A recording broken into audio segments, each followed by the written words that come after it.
ప్రత్యేకించి రఘురామకృష్ణరాజు గారు, మీకు తెలుసు కదా, ఆయన గురించి చెప్పక్కర్లేదు కదా.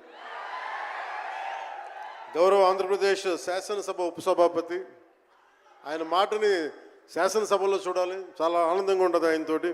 వారికి కూడా నా ప్రత్యేకంగా ధన్యవాదాలు.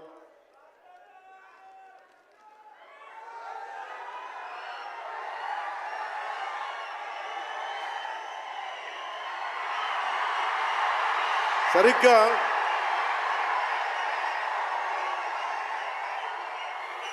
ఒక 2 సంవత్సరాల క్రితం భీమ్లా నాయక్ రిలీజ్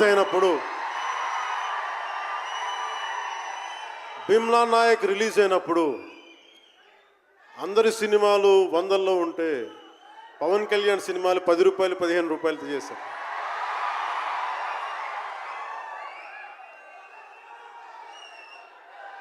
నేను ఒకటే చెప్పాను ఆ రోజున, మనల్ని ఎవడు ఆపేది.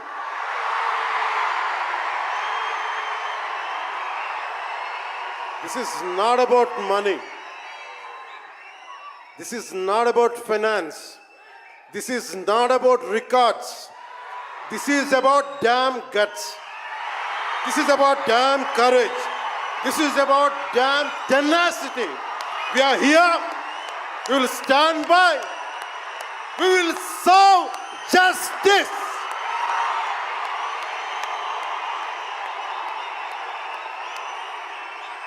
పవన్ కళ్యాణ్ ఎప్పుడు రికార్డుల కోసం ప్రయత్నం చేయాల.